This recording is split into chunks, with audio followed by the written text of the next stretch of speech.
Three, two, one. Today we have Robin. How do I pronounce your last name, Robin? Rauner. Rauner. Okay, cool. So Robin has been kind enough to come on the podcast today. Thanks everybody for tuning in wherever you are, iTunes, Spotify, wherever else. And Robin, you got a pretty, let's say, storied history in terms of your accomplishments here. Bilingual, head of marketing for the startup Garden Lab in Kyoto. Correct me if I'm wrong. A master's degree. I cannot remember what in. What was your master's degree in? So I only have a bachelor's degree actually. What? I thought you, but you wrote a thesis. Yeah, my program required a thesis. Okay, so you had a fancy program then. What was your bachelor's in? What did you study? It was international relations. Okay, cool. Parts of our conversation are coming back to me now. And how long have you been in Japan? I've been here for 5 years. It'll be six this September.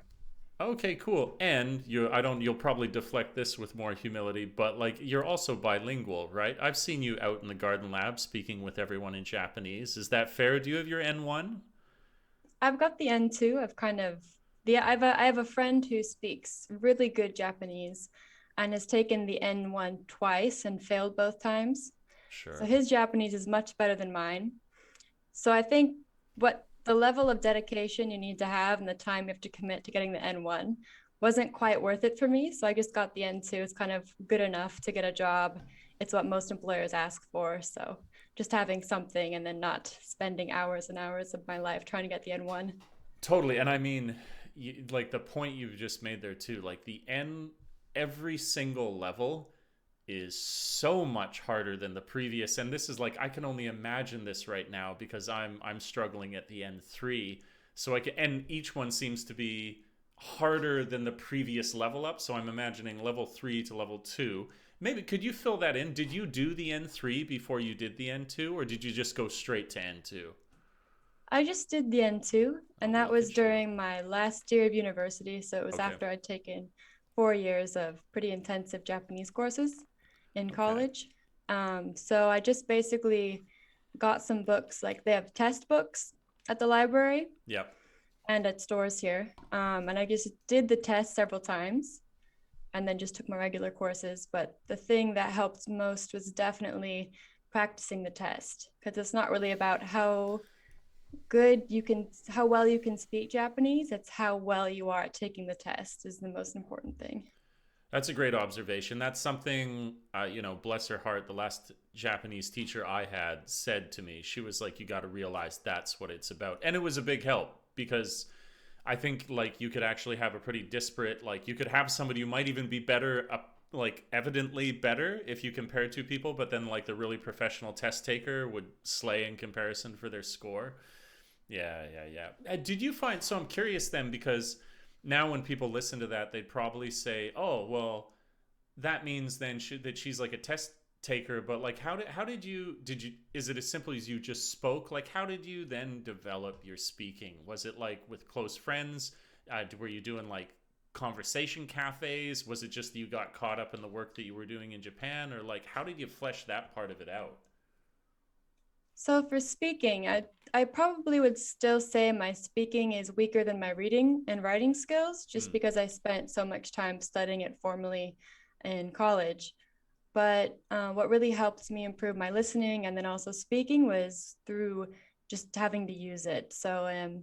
in college, I had a part-time job and at a kushikatsu restaurant. And so I had lots of practice listening to customers, listening to my boss, and then having to speak. I So that see. really helped. And then also working at Garden Lab, we have a lot of foreign members, and we also have Japanese members and other businesses we collaborate with, or just general operation things. I use a lot of Japanese at work, so that's really helped a lot too. So there's something else for people tuning in. When you said you were, so that obviously people are like, wait, she had it when she was studying. Did you tell me, were you studying in Kyoto? Did you go to Kyoto University, or where So were I you? went to Ritsumeikan University. Okay. And where is it? Where is Ritsumeikan? So Ritsumeikan is in northwestern Kyoto. It's the closest temple. I mean, in Kyoto, you can kind of navigate by which temple you're closest to. So the closest temple to Kyoto would be Doanji, and Okay. Kinkakuji is also pretty close. So kind of just on the edge of the city, really close to the mountains. So am I remembering like this? Okay, it's coming back to me. This is what's so interesting about it. Where a lot of people have like an initial fascination with Japan. There's like an initial hook. If I recall correctly, yours was kind of, it was more indirect than that. You weren't like growing up fascinated with Japan. It just sort of like came into your like vision at a certain point, and so you sort of randomly chose. It wasn't always your plan to go to that university. Is that correct? If I remembered our conversations well? Yes, that's correct. I never had a really burning passion for Japan or deep interest. Hmm. I'm more growing up, I never really got the chance, or my family didn't travel internationally very often. We stayed within the States. Hmm. So I kind of had an interest and was wanting to go abroad. And then finally, when I was 16, going on 17, I went on exchange to Spain, Hmm. and I stayed in Granada for a year with a Spanish family and went to Spanish high school. And I chose Spain because obviously in the US, one of the most spoken languages besides English is Spanish. So I thought Hmm. that would be the most useful. And it's something that would help me out later too. And I just wanted to be able to speak one other language because nobody in my family can. Hmm. My parents were born and raised in Nebraska. I'm from Nebraska in the US. My Okay. grandparents were, their grandparents were. So since no one else in my family really had lived abroad, maybe they traveled abroad, but never had like actually lived somewhere else or could speak multiple languages, I thought it'd be cool to be able to do that. And so through that kind of first extended trip abroad, I met other exchange students, and there were quite a few from Japan. Hmm. So that's how I kind of first became like really aware. And I knew, I kind of course knew about Japan. We studied it in school. And I guess when I was younger, I did this karate lessons, but it wasn't because I like really wanted, I was like, oh, cool, it's Japanese culture. It was more about my parents needed something to do with me and my sisters after school because they worked, and they Hmm. had kind of like a daycare pickup system. So like, why not send our three girls to go learn self-defense and go to daycare? So How it far was did more that of a go? kind of practical thing. I I didn't know was that. like, yeah, yeah. So I actually learned how to say a few words in Japanese and count to about 10 or 20. Hmm. And I still remembered that. That stayed with me, is how to count to 10 in Japanese. That's cool. And your belt, were you like, how far did you progress through that? I think I got to purple and Huh. then moved on to cross country and soccer and other things. Okay. Okay. That's cool. So then that seems like an initial, that's your initial impression. How did the university get on your radar? So I went abroad my junior year of high school. And then obviously at that time you're thinking about what you're going to do for college. Hmm. And so I came back for my senior year. I think actually I'd already heard about Ritsumeikan from a foreign exchange student friend. I think when I was a junior. Hmm. And then I'd kind of had that on my radar. I was looking at it, and I was actually introduced to a student who was studying there and got to Skype them. She was, I think, from Australia. And I got to talk to another student who was in this 4-year program.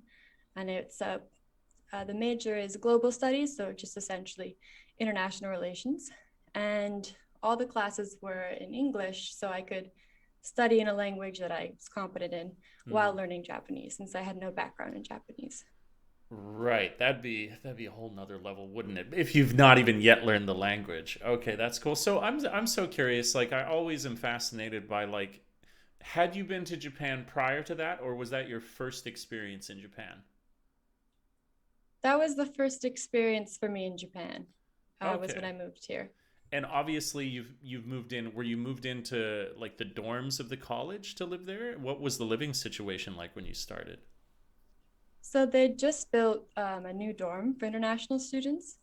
And so I lived there first for, I think, the first 6 months.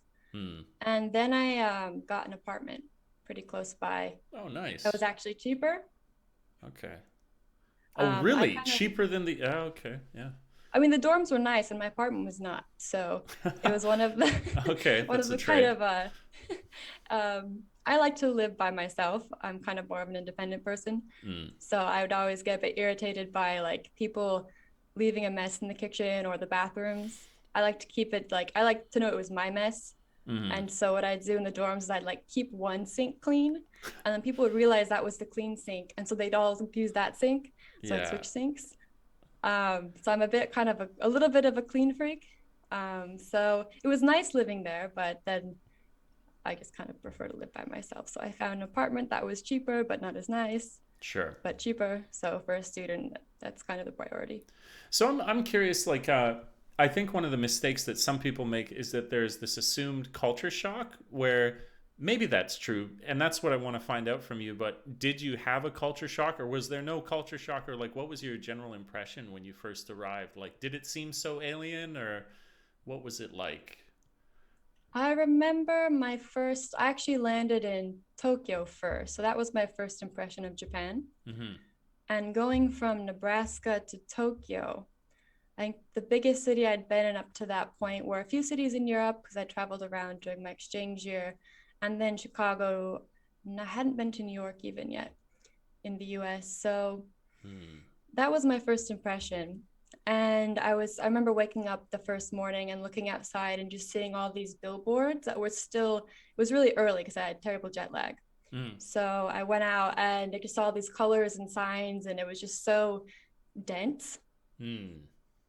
And I think that was just the biggest shock, is just the space. I'm Sure. used to really open spaces, sky, nature. And so going to a place that was so urban and so densely packed, I still get this when I go to Tokyo. I feel kind of like this odd sensation just being around so many people at the same time. So it was nice actually coming to Kyoto and seeing that it wasn't Mm-hmm. so busy and so dense. So I think for me, it was just more of like obviously I couldn't read. And so that's a very different experience to not be literate all of a sudden. Yeah. Yeah, that's different. But I actually was able to ease a bit more into living in Japan because I was in a program full of other English speakers. And then in the dorm, there were a bunch of other English speakers. So it wasn't the same level of shock that I guess, or immersion that I experienced when I was living in Spain.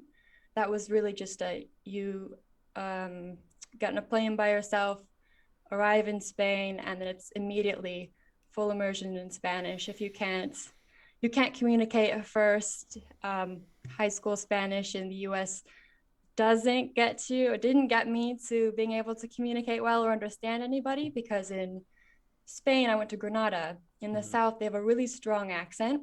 They Okay. speak very quickly. So it was nothing like I was used to hearing, which is Mexican Spanish. So it Okay. was very different. Yeah. It's kind of like the Kansai accent of Spain. So it's kind of Okay. funny that then I come to Japan and go to Kansai, which is a similar situation of a strong accent that's very regional. Okay, okay. So interesting. And what were you intending when you were going to complete that degree that you would stay in Japan, or was it I wanted to get this experience abroad, learn a language, but then you had your sights back home? Like did you see your path ending up here? Like I'm curious, where did you see yourself routing from the education? Um, I honestly didn't think I would stay in Japan, Mhm. just because the level of Japanese you need to navigate the Japanese job hunting system Sure. is not realistic, I guess, if you're an average language learner in 4 years, to go from nothing to being able to do interviews, writing, reading, very formal, polite Japanese, which is tough for Japanese students. Mhm. And then the whole system itself doesn't really fit with how I would like to work, or the environment that I'd really like to be in. It's very regulated, it's very stiff, it's very Mm. formulaic. And then other things, like obviously Japan has a really low gender equality rating, and it doesn't really reward diversity in the workplace. From my impression, and as a job hunter, there wasn't like a lot of companies clamoring to hire international students really, unless maybe you go to Tokyo and you go work for like a really large foreign company in Tokyo. Then it might be easier to get a job, but otherwise it's kind of like it's a very tricky thing, and I thought my opportunities might be better elsewhere. Yeah, I mean, there is certainly, and I suppose in some sense, almost unsurprisingly, like negative cultural holdovers. Like from you have a monoculture, you have a culture that values like traditional values. This is it's not like particular. A strength would not necessarily be to say that it's particularly progressive. So no wonder. I mean, there was a guy on the Olympic Committee recently that I think was talking about like women talk too much. I was just like, you're like at the highest representative level of the country, and there's still things like that being said. It's pretty wild. You know, not to paint it all with too broad strokes, but yeah, I can not personally empathize, but I can sympathize with that situation. How did you, and I should know this by now, this is kind of wild, how did you end up coming across Drew? Because it's a close knit community that I'm getting, you know, more and more to know, but like, how did you guys initially meet? So, yes, Kyoto's foreign community, an English-speaking foreign community. There's Mm. obviously various communities, a lot based on language and nationality, but amongst the English speakers, it's pretty small once you get into it. So I kind of got into and the foreign students aren't really connected with that at all. Mm, mm. So it's just unless you meet somebody who's working here Okay. that you would get into that kind of more established foreign community. Otherwise, there's not so much of a crossover between the international students who are here, even the long-term ones like myself, Mm-hmm. and then the really established foreign community here. So it just basically through meeting. First, I think it was one person who invited me to an event where I met other people, and then just through that kind of route of everyone knows each other. Cool, cool, cool. And ended up meeting Drew. To add context to the people listening, who it's I did a live stream the other night, and it always strikes me it's worth adding context. That's I'll start with the moral of the story in the middle of it. Like people in the live stream were like, "Oh, so what are you doing soon?" And I said, "Oh, I'm moving to Kyoto." And they're like, "Oh, really?" And these are people I'd assume have followed my content, and that has been like the thread of my content for the last half a year. I've informed people of that, but then people are showing up in this live stream yesterday with no idea what's going on. So I feel adding the context that Drew is responsible for Garden Lab. Garden Lab is where you are employed. And I had that right, at least, right? That you are the head of marketing there. That was your title? It's well, startup titles. It's kind of, Again, you very just do humble, everything. very humble. But yes, I'm sure you wear many hats. I'm sure you wear many hats. It's also a And title it, I tried to steal. In fact, if we have like we can give the back history on that for people. So it's actually director of public relations. That's the official one on my Okay, visa documents. But nice. then again, it doesn't mean I'm like a director of myself. So it's not like I'm leading a large team Yeah. and have years of experience. It's kind of more of a startup. You generally do this. It kind of fits best with some of the things you do, but you do end up doing a lot of different things. And humans are of many minds, so you could argue that you are an order of like a number of different personalities that you need to have to look after. No, right on. So, and it's possibly to beat a dead horse, but it's also to give context for people listening. How long have you been working with Garden Lab now for? So I joined Garden Lab after graduating college in 2019. So in Okay, November, I think, was right when I on. officially started. What are some of the projects you most enjoyed working on there? Because like you said, I mean, you're probably like learning so much as you go on. Some of it's like it's the marketing aspect. Some of it, I mean, it could just be like if you could be called an event producer because you've had to like organize so many parts of it. Like what is something you've really enjoyed um, of the events that you've done so far, or any aspect of the business really? Because like we're talking about, you're directing yourself and you're directing yourself to a lot of different things. So what I really thought was interesting was I have done a bit of event planning and actually like exhibition curation, Hmm. I guess you could say. Mm-hmm. We hosted um, several exhibitions and galleries last year, and to varying degrees, I was involved in the organization, application, making sure we had the prints ready, figuring out where to get them from, getting the print orders, getting the posters, working on the promotion plan, kind of liaising with the artists. Mm-hmm. And artists have all the ideas, but sometimes you need someone else, or usually, to kind of like get everything in order, Mm-hmm. make sure it works. So getting into that was really interesting, and then just getting to meet people. So getting to meet the artists, and through them, other people that would come to the events. And so that was really fun. And I've also had to do a lot of photography, Mm. translation, copywriting, web design, editing. So just anything involved with the creation of online content, I've had to really learn Mm-hmm. from kind of zero. I have like a DSLR camera, learning how to use that better, starting to use the Adobe Suite with Lightroom. Nice. Going to do, yeah, so that's been really nice actually. I really enjoy that. It's much better editing on a large screen than on my phone, which is what I was doing originally. So, and then with the website too, we just used a website building platform. But even so, figuring out how like the layout should be for each page, how to work the SEO, the text, the body copy, and then trying to get all the translations done because everything we do is in English and Japanese. True. I mean, I guess that's it's a huge strength of the business, but then it's this double-edged sword because it's like an extra layer of work with absolutely everything that you do. Huge payoff, but huge investment at the same time. I have a lot of respect. I just take a one moment here, like without letting too much the cat out of the bag, working a little bit to try and do web design with basically these template designed sites that you can use. It's still shockingly hard. Like once you get into it and you realize that the layout is not so drag and drop as you thought, it's because it's supposed to be more liberating because it can actually be very specific. But then the issue is that there's just way more to learn. And I find, like, I don't know your experience with it, but it can be a little bit confusing in terms of tutorials. Like maybe if you have a direct contact, somebody who's done it before, but I found the tutorials for that sort of stuff was challenging. Like how were you teaching yourself to design the layout? Because Garden Labs, it looks great. It is a nice, clean design on the site. How are you teaching yourself to do that layout? Google.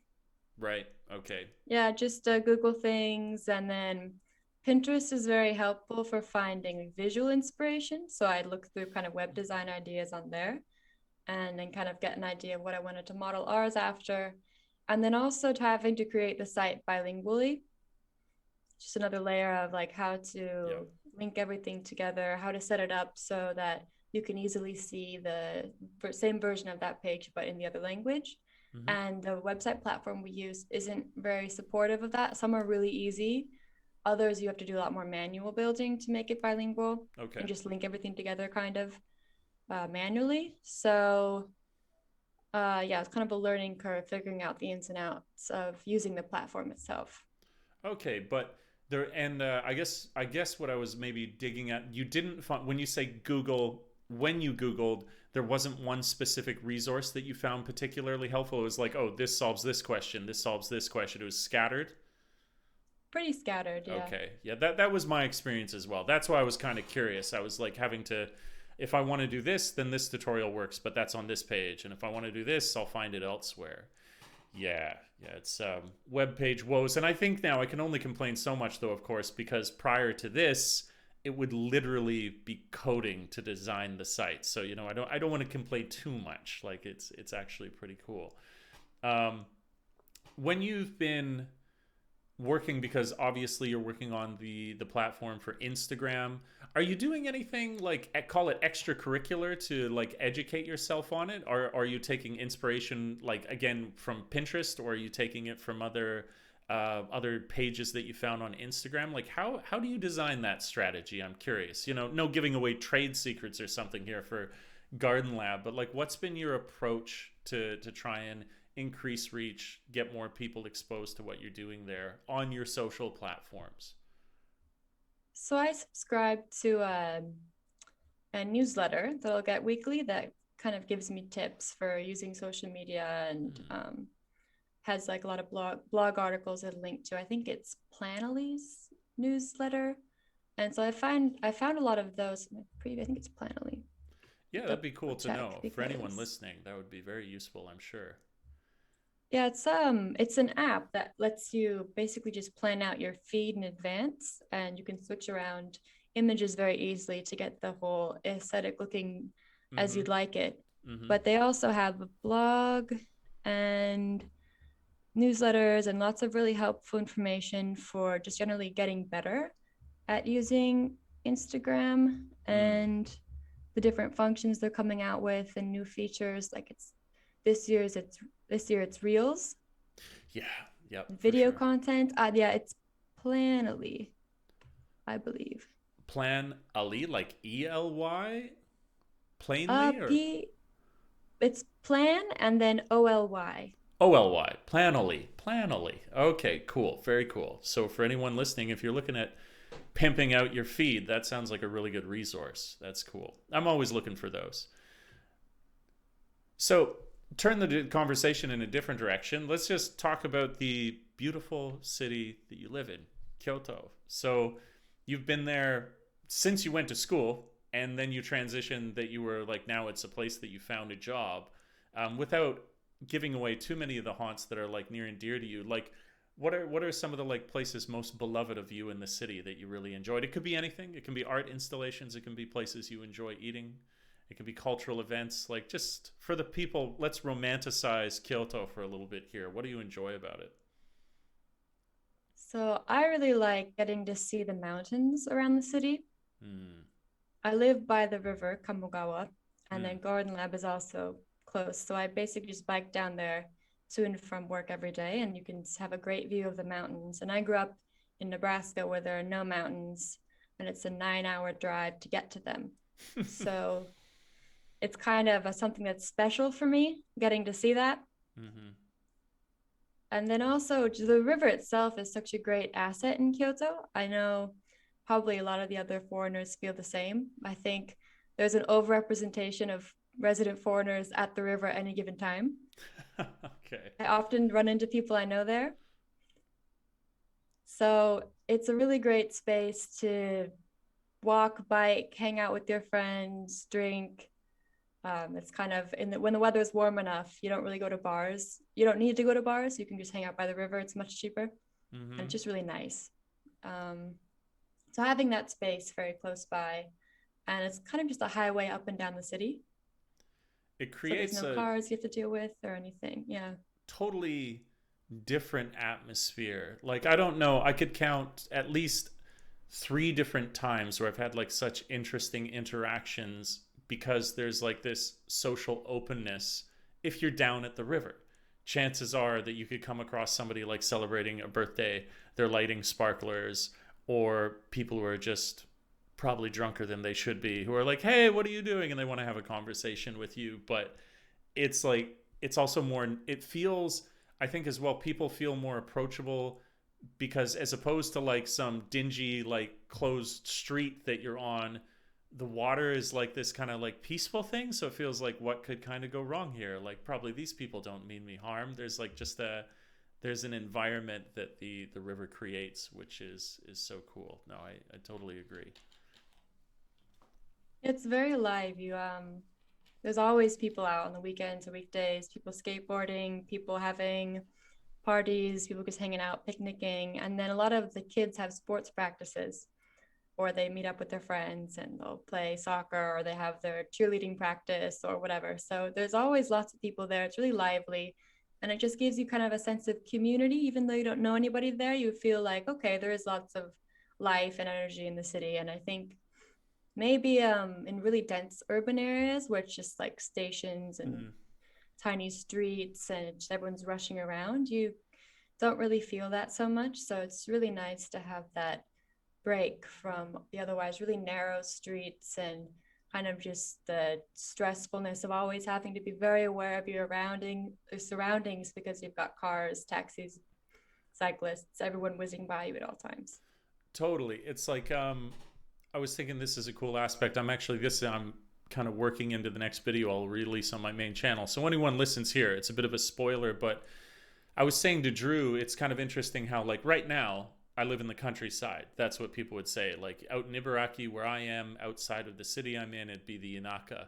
But when you look out my door, there's probably like a car factory over there, and then next to them is like a fabrication plant, and then another industrial thing. So I have to go like over here, and then it's probably just like flattened farmland and like one road that has like a forest on either side. Whereas in Kyoto, the city has, with the river running through it and all the beautiful trees that overhang it, and I'd imagine like just as well the sort of like cool air that you have because of that. It actually, I've almost felt like when I'm in Kyoto and I'm by the river, I might be downtown, but I'm actually more connected to nature than I am out in the countryside, which is kind of like this ironic thing. That's just how like powerful a centerpiece that river is there. It's like yeah, it is really really special, absolutely. So, what is the most underappreciated thing in Kyoto that people they don't get how awesome it is? Hmm. Underappreciate. I mean, people really like to, there's, tomes of articles online about every little different aspect of Kyoto. I guess mm, the I really enjoy the really tucked out of the way, hidden kind of like dingy Hmm. restaurants and bars. Okay. If you go in and it's like at the back of an alley, or it's kind of like in a building, but there's this weird like passageway towards the back, and then you go in, it's kind of dark. It's been there for a long time. Mm-hmm. It's has not every surface is cleaned very regularly, Okay. and you can kind of get that feeling. So it's not really sleek and clean and beautiful, but it's more like lived in. Hmm. There are lots of those places tucked away, and being able to find them, you have to really kind of explore, and Mm-hmm. you be rewarded with a hidden gem every now and again. So I really like that kind of like searching for the next kind of like hangout, or the next your next favorite place to get a drink. I mean, not now so much, but Right. Right. earlier on. Yeah. I mean, I think I feel that this is a characteristic of Japan, but it's like an even more distilled characteristic in Kyoto. Like I feel as though I found that when I go to somewhere like Tokyo, but like to another degree when I go to Kyoto, which is so awesome. Oh, that's great. When when I'm in Tokyo, there's obviously like districts there. You have like Shimokitazawa and Kichijoji, and I'm wondering, many times if I've been there, I've kind of like had this like particular orbit that goes around kind of like the Garden Lab area there, the Kawaramachi Dori, that's like just north of the one of those gardens. Is Kyoto as well separated? Does it have like distinguishable neighborhoods like that? Like this is the hipster neighborhood. This is the what would you the preppy neighborhood? Like, do you have anything perhaps with different designations, but anything like that there? I'm curious. Yeah, I think there are definitely different atmospheres in Kyoto Hmm. based on the area. So if you go around Kyoto University, it's much more kind of young. Hmm. It's They've got some really eclectic kind of cool places there. And so around that area, which is in Sakyoku, which also has its own, the Sakyo ward, it has its own kind of collection of more like, let's say, vegan organic places, people kind of doing their own thing. So I'd say that's a lot more eclectic Mm-hmm. feel, and more studenty, young, All right. artsy. And then you've got Nishijin, which is where I used to live, which is a bit more northwest in the city. It's the old weaving center. Okay. So you can still hear some of the um, weaving, The the loom. looms. I don't know, weaving machine, womb, loom. Okay. Um, Right on. We got there. the looms, the Yes. looms. You can still hear them in some of the streets, like Hmm. behind my apartment. When I used to live there, I could hear the looms whirring That's still in cool. some places. So that place, I think it's definitely feels like it's more um, remains in like the 60s, 70s, 80s. Hmm. Um, it has a different feel that way, but Mm-hmm. I do also like Nishijin quite a lot. And then if you want to go to like the really like nice expensive part of town, obviously you have Gion Higashiyama, but then also around the Karasuma area, Okay. it's more the business district.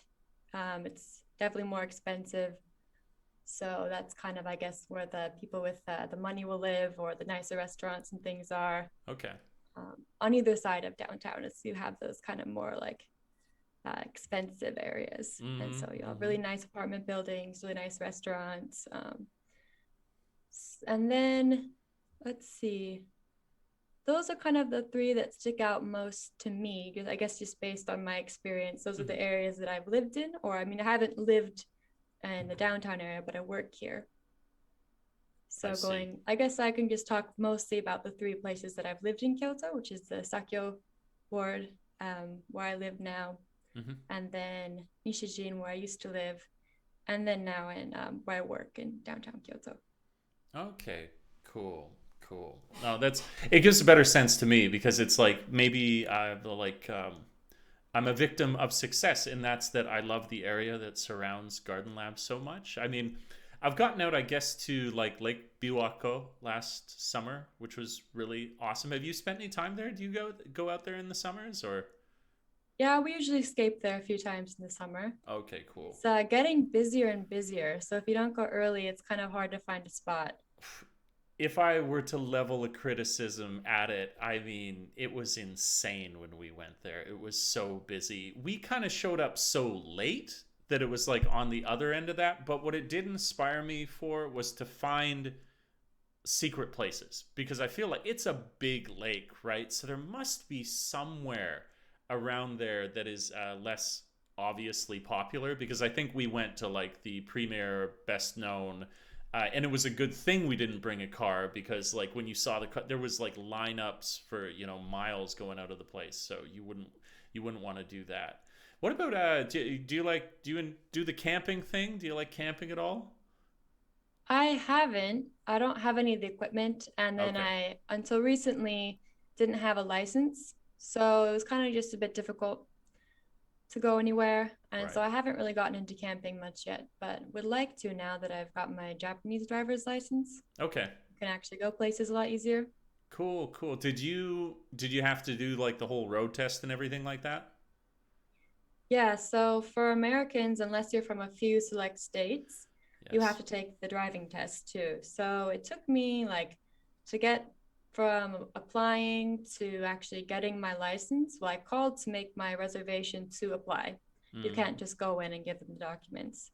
It took me 2 months about until I could get, that was the earliest they could get me in for actually applying. So it was a very long, drawn out process, lots of paperwork you have to assemble. And then actually getting it, the day you apply, you take a really easy written test. That's one day off work because it's all the way in very southern Kyoto that it's hard to get to if you take like a train and a bus. Okay. So one day off work to apply, and then any number of days off work to actually take the driving test. So for me, it was like 3 days um, in total to get my license. Yeah, that's intense. I have a buddy, he's from Lummi Island, which is like just south of Vancouver, and he discovered he was one of the lucky few. Like apparently he could go in, but you clearly had the full experience. But that's awesome. So now you're set, you got the license where you don't want to do that kind of thing. You can travel free, rent a car, do whatever it is that you might want to do. That's cool. I want to try camping a bit more. I did it just once this year, sort of like a fall time, and it was awesome. It was like up in do you know Daigo? If I said that, Not really, no. okay. It's just like it's known for like a really beautiful waterfall up in Ibaraki. So I went there with a buddy. He's like really into camping, and he's actually just got his almost has his motorcycle license, which is quite exciting. So he's gonna get that, and he's gonna make road trips, do all that kind of stuff. That's cool. Plans for this summer? Even I know it's obviously a restricted time for all that kind of stuff, but do you have anything that you want to do, or is it chilling by the Kamigawa? It's most likely just going to be hanging out in Kyoto, but if possible, I'd love to go to Okinawa and rent a car and drive around the islands. Okay. Have you been? Would this be a first time? I went a few years ago when I found like a really great deal on peach, and so got to go for really cheap. Went with a Okay. friend, kind of a whirlwind thing. Went for a few days and came back. But I'd like to go and actually drive around a bit more. Cool, cool. Were you driving back when you were in the States? Like was this Is it now you're just like remembering, but you're kind of familiar with driving, or are you like how comfortable do you feel when you drive in Japan currently? Um, I did have an international permit, Okay. and so I've driven a few times. And I guess it was more like being extra careful to when I'm turning, go into the right lane. It's all Mm. opposite, with being on the left side of the road. Yes. And when we did the test, for actually there were a few other foreigners doing the test to get the Japanese license. First thing they do is like, okay, how many of you are from countries that drive on the right side of the road? We all raise our hand. Okay, please remember, drive on the left. It's kind of easy. If you're on the road by yourself, it's kind of easy to forget where you are and kind of go on autopilot if you're nervous. Mm-hmm. But then, and then just road placement, I guess, because the roads are really narrow and you have to really you can't, there's the margin for error is really limited or Yeah, very yeah. slim here. And then you've got Pardon the pun. It's cyclists small. going past you. Yeah. And so you have cyclists going past you if you're on the farther out lanes. And so my worst fear is just like being a bit off and have some cyclist whizzing by you and then like nudging the cyclists or just having all of these like they kind of weave out in between the cars and the mopeds and things and you just don't have much space on the road usually. Totally. Totally. And I mean, of all places, Kyoto, old city, super narrow, like probably the quintessential narrow Japanese roads that you're gonna find there. So yeah, yeah, it's a bit of an adventure driving here. What were you driving? Just like a little K car or something like Hummer or what was Just an average car. okay. Okay, cool. Yeah, I'm very, very grateful for just driving a little car. Even when I had a slightly larger one, I was like, the amount of additional maneuvering that I had to do was like, roads became unpassable at that point, even with just a normal car in some cases. No. Um, so this summer, everybody's having to stay in. Do you actually, maybe you would know because you can like read things and get better sense of the news. Do you know what the rollout yet is for vaccines for Japan? It seemed, I mean, I know it's slow, but is it like, should we be getting them around that time? Um, I think they're still on healthcare workers. I've Yeah. heard people above a certain age were supposed to be able to start getting them from April, but they Okay. kind of the dates keep on getting pushed back. And I've heard maybe the general public will start getting it by July, but I think the local governments haven't gotten much information from the central government as to any of the rollout plans. So it's kind of just probably going to take a long time for someone my age to actually get the vaccine here. Yeah, it's feeling like 2022 is when the world will probably actually more get back to, being semi-normal, but c'est la vie, our great struggle compared to the struggles of history are not so bad. Um, so what was I going to ask? I had a question lined up. Oh, are you reading anything right now? I'm reading a book about urban permaculture. What is permaculture? So it's the permanent of permaculture means that it can be sustained and actually improve the soil, as Okay, opposed to agriculture, which often deteriorates the land that's used for it. So it's a interesting. different way of land use that's productive, but also improves the land that you use to grow crops. So specifically to yield some kind of, it's a for food source. That's what it's for, though. It's like a type of farming that we're talking about. Yeah, so it's kind of like the whole edible forest idea too. So you'll plant different layers of foods. You have trees, you have vines like beans and things on the ground. And then for the urban aspect, how to incorporate that into cities, which Japan, most people live in cities. Mm-hmm. How can I use my balcony or if I have a house, kind of the driveway and grow my own food to a degree. Any revelations that we should share with the world? What was something that came of reading that so far? About a third or halfway through, and it's a pretty easy read. It's kind of separated into short articles about different Hmm. topics. So like community gardens, um, yeah, the food forest idea, and then some case studies of other initiatives, Hmm. and kind of just the whole philosophy behind urban permaculture. And I guess it's just using not letting things go to waste and using what you have. So instead of buying like a system or like to plant everything, you'll use old containers, you'll use tin cans, plastic bottles, and just really using what you have to the utmost degree, Mm. um, to be able to grow your own herbs, grow your own vegetables, kind of just being able to put things to use better. That's cool. That reminds me a little bit, talking about Drew, talking about Sano-san, in the way that he'll like sometimes construct gardens. For those of you listening, Sano-san is like the gardener that designed the garden for Garden Lab. And he was talking about like oftentimes when they like dig up someplace, they won't import rocks. They'll use what they find when they dig up whatever it is that they're then repurposing. It's kind of weird too. This is a subject that came up today in I got like my advanced kids, and we were covering like what they're trying to do, like what's the happiest country, and it was or like happiest cities in these countries, and Finland came up, and one of the things that they're doing is specifically like what you're talking about, which is to reduce import, use whatever it is like locally sourced. This is an old phrase. Do you have a garden, or do you do anything like that? Do you have any like stuff that you personally grow? So I've got a decently sized balcony for Japan. Usually it's just Mm. big enough to dry your clothes on, but I Mm-hmm. can fit a little table and containers out there. Hmm. And it's pretty long. So I've got a compost box Okay. that I've been using since last year. And now at this point, I can reincorporate the compost back into my containers. So this is, I mean, I understand the basics. So compost is basically anything that will decompose, like natural, like veggies and stuff like that. And what is it? It basically turns into like usable soil, like fertilizer. Is that the idea that you can, for the ignorant, Yeah, so treat just me like I'm five. Tell me how this works. so you use like a mix of your namagomi or your vegetable scraps, Mm-hmm. rice. Um, I wouldn't use fish is good for plants, but it's stinky, so I don't put any type of meat into my compost because it's Mm-hmm. small and it's my neighbors are very close and not be Okay. happy. So I try to stick to things that won't stink. And so you use kind of the greens and the browns. So the greens are the stuff that is my kitchen scraps, and the brown is like leaves. Mm-hmm. And I used peat moss.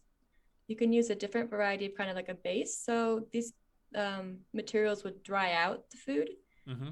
the food scraps you put in, and I chop them up really small. I use like this sort of like mijingiri chopper, like a really tiny. It'll like you pull a string and it'll like spin some blades that chop up food really small. So I have one of Okay. those that I'll really dice my chicken kitchen scraps finely, so I can put them into the compost, Mm-hmm. and they'll break down quicker. And so when I put them in, the kind of leaf compost that I'd gotten from the garden center and the peat moss it'll kind of break down into that, and it keeps it at a nice moisture level. I'll also put a bit of water in every Mm-hmm. week because you don't want it to be too dry, it won't break down, but too wet and it'll stink.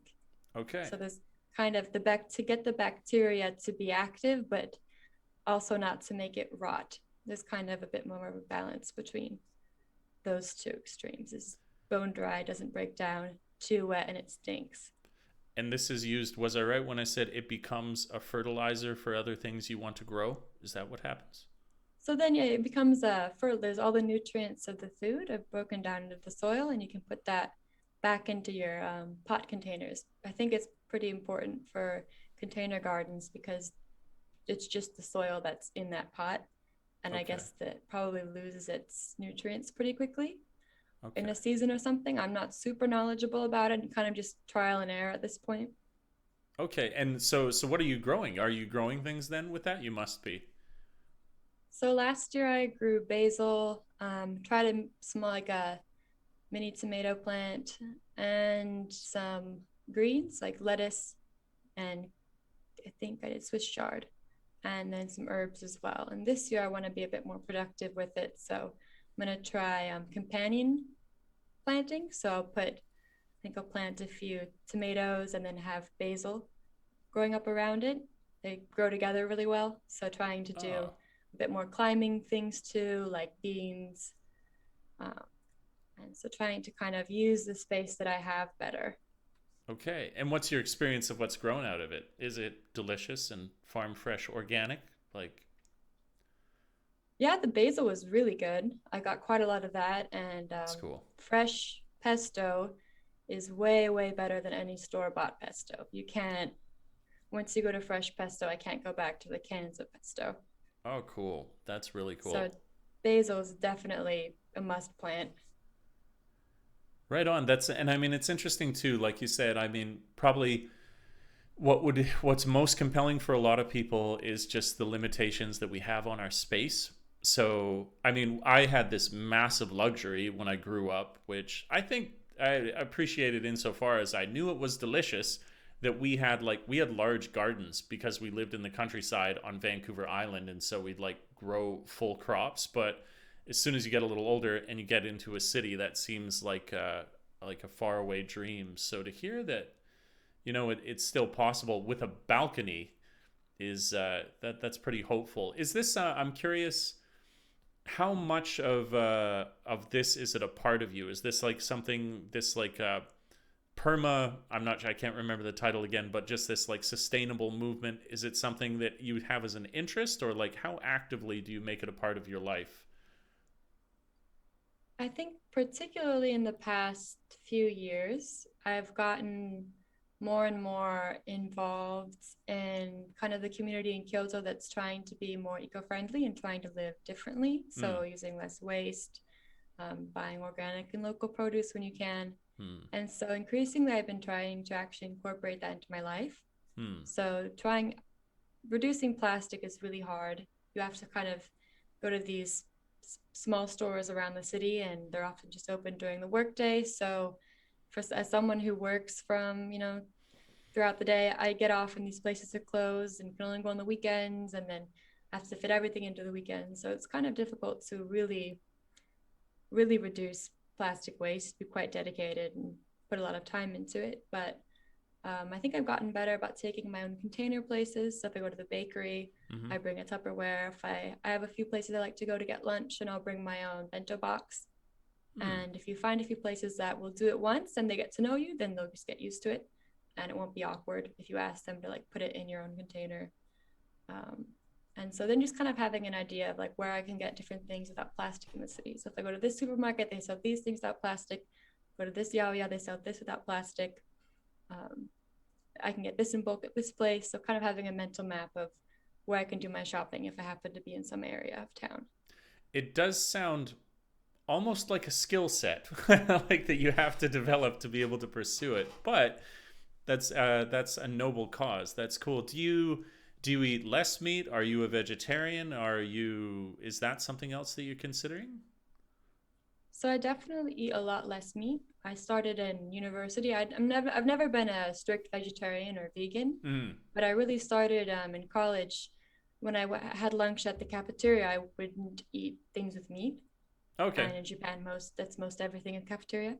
So Mm-hmm. I'd get the side dishes and the rice, and they had like a little salad bar. So I definitely started reducing um, my consumption of meat significantly in college, and then I've been trying to do that where I'll go to my kind of the local vegan and vegetarian restaurants a lot more often, or at home I cook mostly vegetarian or pescatarian. Okay. I don't buy meat very often at all. So you mentioned there that'd be kind of cool to talk about because I haven't had a lot of experiences at vegan restaurants, but some of them are really good. Are there some good vegan restaurants in Kyoto then? So there are actually a lot, and I think Oh. the tourism boom really helped increase the number Hmm. of vegan and vegetarian restaurants that Kyoto could have, is because whenever I'd go, there'd often be several other foreigners at these restaurants. So I think Hmm. that was a pretty big clientele group.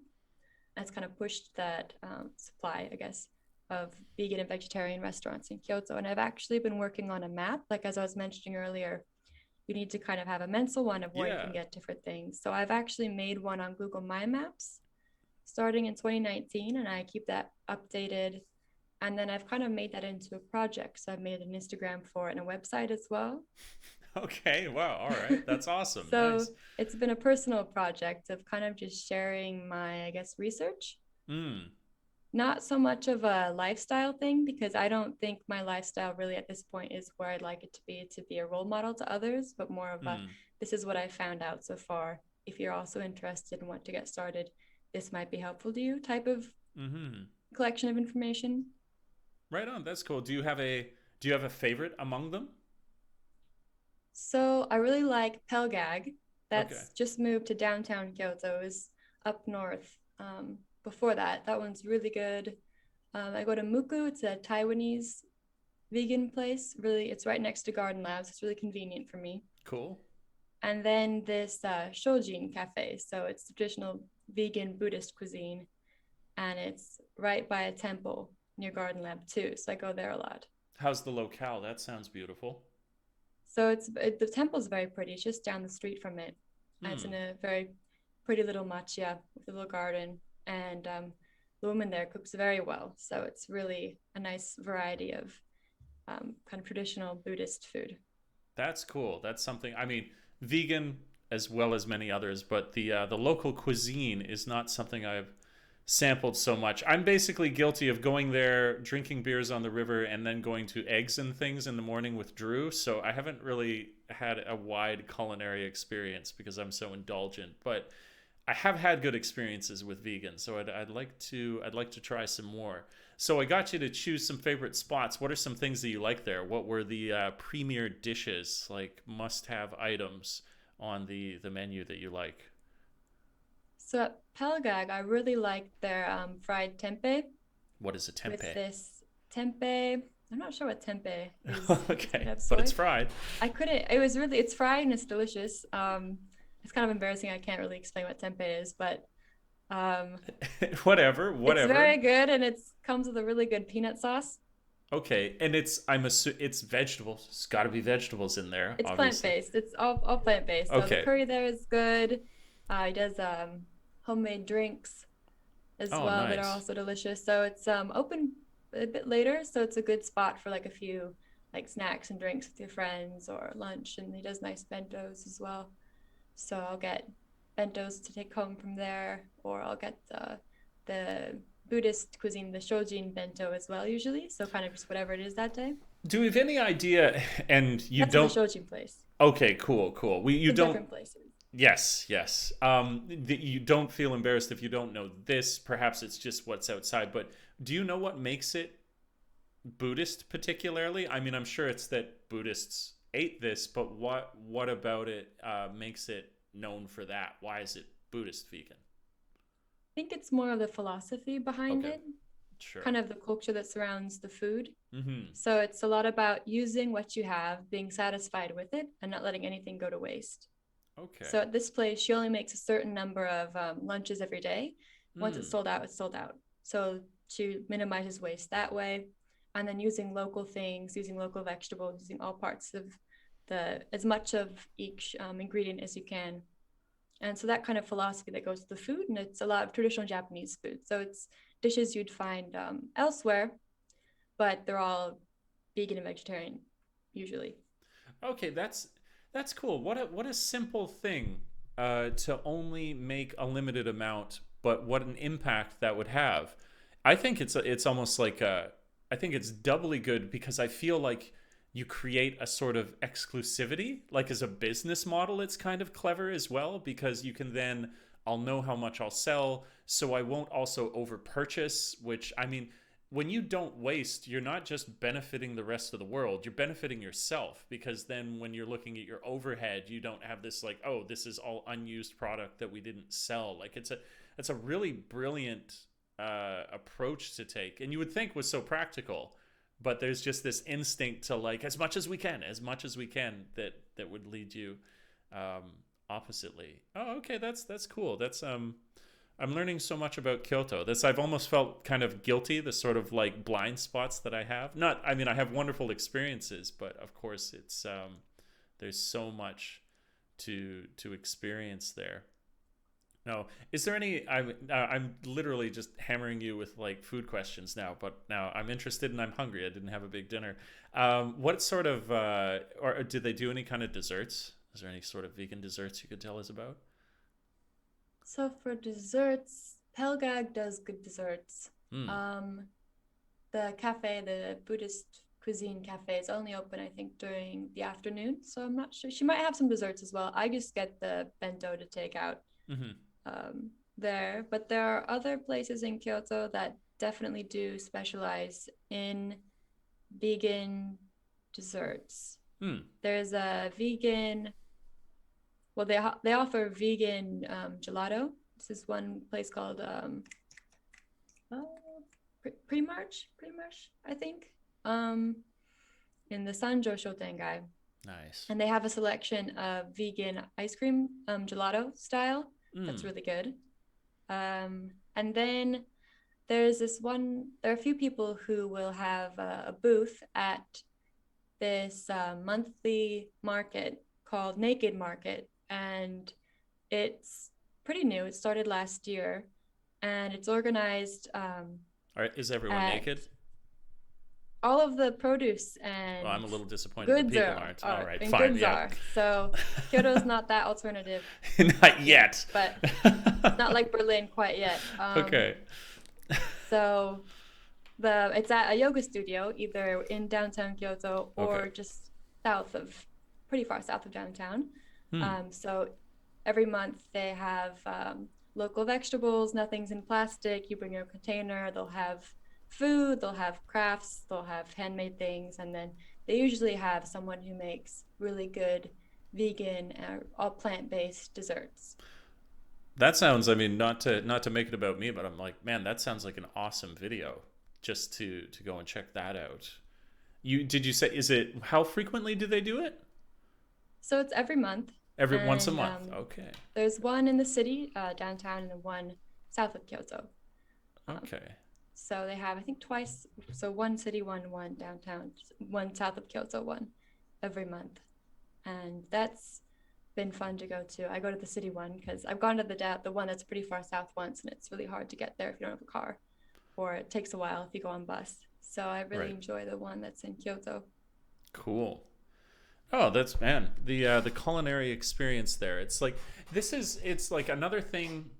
I think this is an interesting crossroads for Kyoto, is that because, like you mentioned, there is this foreign influence, and I know a lot of the time that ends up tourism. I was, again, this is like a subject that came up in my advanced class, but tourism is, of course, not always a good thing. This is like, if you've seen, as far back as The Beach with Leonardo DiCaprio, right? Like, tourists often ruin paradises as opposed to contribute to them. But I think it's good to consider the alternative side of that, which is that you get sometimes a more unique demand. Like you said, there were a number of foreigners there that are into veganism or this type of cuisine or the other. So it, like, gives the sort of entrepreneurial people there a different tune that they can play. There's, like, different approaches that they could take that's afforded by the different influences that they have. And of course, that's probably uniquely true in Kyoto because there is this massive tourist interest in the city there. Oh, that's cool. Do you see? I'm sure you do. I was just wondering, like, the turnover of businesses in Kyoto. I wonder what it's like. I mean, it must have been pretty severe with, like, COVID would have wiped out a ton of these tourist-based businesses. Like, have you seen areas, like, changing in that respect? People going up and down, like, pretty fast? So a few of the vegetarian places have closed Hmm. that I know of, but a lot of them were pretty long standing, so kind of predating the tourist boom Okay. even. So a lot of them have, I think they've developed enough of a resident base as well. So the resident foreigners who are tend to be, there's a high percentage of vegan and vegetarians amongst the resident foreigners probably, and then also amongst Japanese people too. So I think they've had enough time, I think, to develop enough of a local demand that they've survived the pandemic as well. But one area where I've really seen a lot of turnover is definitely Teramachi. It's the Hmm. covered shopping street Hmm. downtown. And there have been a lot of empty shops, a lot of signs looking for tenants. And Okay. a lot of them were like touristy. I was kind of getting a bit upset with this, is just the proliferation of drugstores and like souvenir shops downtown, Okay. which is getting a bit out of hand. Because those are just a In my cancer. opinion. They're Souvenir just shops are the most too many, uninspired. and yeah. Sorry, no, continue your rage. Tell me about too many. I Well, can it's jump in just at any time. I'd say it's the same with the hotel boom here. It really takes away from realty that could be something that really people in really like the locals can enjoy as well. I mean, you only need so many drugstores, Mm-hmm. or I mean, the tourist shops are totally of no interest to anyone who lives here. Mm-hmm. So it's kind of a too bad that that space is being used in that way. So I think that's been pared down a little bit now. Hmm. Uh, and so there've been actually I've seen a lot of new places opening up too, which Okay. has been interesting. So I think there's going to be, because there's this realty that's been opened up, I think we might also see kind of a lot of new kind of interesting businesses that aren't geared towards tourists, because obviously to survive in the near future you can't rely on there being a tourist No. market. I feel like there should be. I mean, not that if there were some new entrepreneurial soul that could appeal to souvenirs without obsolescence, because that's the whole problem usually of like souvenirs, is that they're designed to be obsolescent. It's like this stupid thing that you bring back and you aren't actually representative of the culture because they're like made en masse. It's just like it's an icon of the culture which has no real connection to it. And then usually because you need to make so many of them, they're really cheap, and then it's just like landfill fillers. Like that's what souvenir shops end up being. Whereas if you could come up with something that was genuinely connected, that was like truly symbolic of the experience there, but that wasn't so obviously destructive, would be, I think there's some good space there. And like you said, I mean, this is obviously a conversation that surrounds Garden Lab, that they have all these hotels, but then these hotels are then filled and then empty, and they're just occupying the space, and they're often not the most beautiful structures. They're taking down, traditional buildings. This is the whole plight of the traditional buildings there. Yeah, we could probably have a whole conversation podcast just talking about the sort of like push and pull in Kyoto towards like the tourist culture versus local culture, versus the help that that gives versus the damage that it does. But you've been so kind to come on, Robin. I really appreciate your time, because I know that you're a busy lady, but that was a wonderful conversation. I learned so much about Kyoto, and I thought I knew so much already. So thank you. Yeah, thank you for having me on. No, we'll have to do it again sometime. For anybody, is there any sort of is there any sort of shout outs that you'd like to give? Is there any sort of like social media that you want to list? I'll give you, you have one camera. They do this on Hot Ones where they'd say here, here, and here, but we only have your webcam. So is there anything on your webcam? Like what's the handle for Garden Lab? Like for your Instagram, what is the web page? What would you like people to know in that respect? So for Garden Lab, it's the website is www.gardenlabkyoto.com, and then for our Instagram handle, it's gardenlab_Kyoto. Okay, cool. Plain and simple. Smart. Good Pretty marketing. easy. Excellent. All right, guys. So thank you for tuning in. Thank you again for Robin to coming on. We'll have to do it again. And that's all for now, guys. Hope you enjoyed the cast. We'll catch you in the next episode. Bye for now.